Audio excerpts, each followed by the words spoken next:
Okay, everybody, welcome back to Rick's Rides. Changing the window, regulator, and motor on my 98 Ford Ranger. And on this one, the way to get this window, motor, and regulator out basically is there's a one screw here, which is a little one, and it's a size, I don't know if you see that, 5.5 millimeter. That takes that one out. The rest are rivets. There's 4 rivets that you have to get back out, and if you don't have rivets to put back in, you're going to get some kind of nut and bolt set up, which is what I got. These are 3/4 inch, but I'm gonna be honest with you, they're too long. You have to go from the back side this way, so this side's sticking on this side, which I really don't like.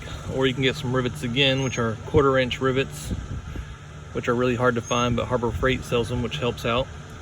But anyways, usually I just drill these rivets out and quickly do that. This time I'm just trying to punch, and I'm punching them. I punch them straight back through the way they came out, and then I should be able to slide the rivet out. If that don't work, I'm going to drill it back out. It's just a test. And then on these ones, if you can see this, the window, let me see. It's hard to see.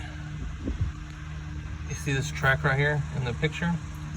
It just literally slides out of that, so you don't even have to really mess with anything. I've seen some videos where they took this off, took the whole window out, and then you had to drill the rivets out of the window, hold the window up.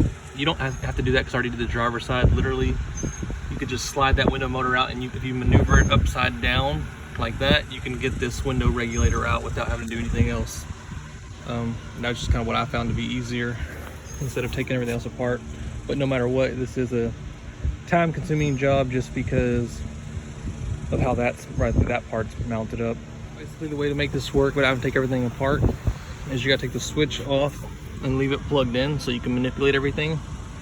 I left the window up for the most part, actually all the way up, and then what I did was I drilled out all the rivets, and then once I got the motor and everything attached from the wall, I turned the power on and then tapped the button down until I got it at like a 90-degree angle, and that way I can kind of fish it out. So once you get it that way, you just got to work this bracket around, and then oh crap, I gotta unplug it.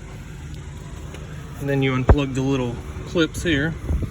I'm about to put this camera down for a second.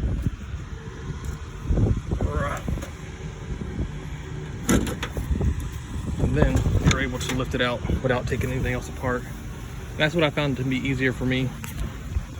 And then I'll kind of list some more steps of putting it back in as I go. Okay guys, I got the new motor and regulator back in. So basically it comes at a 90-degree angle, you fish it in. I put the actual arm that goes into the window guide I got those holding the window up. And this is actually the hardest part. Basically you're playing with the button, trying to get these holes to line back up, and trying to get, you have to adjust that arm, like, because it could slide in the track either way.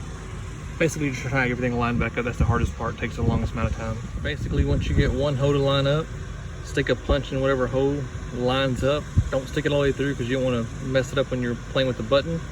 And then just slightly tap the button till all the other holes line up.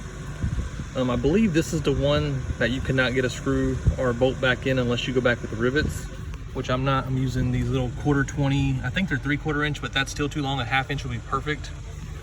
And that's why I have to go in from the back side and the nut sides on this side. But it's still easy to get to. 3 are really good. I already did the other side. It holds up just fine. And I also used the nylon locking nut so that way there's no backing out problems. But anyways, once you get one hole lined up, you just tap the button until all holes line up. It's pretty easy.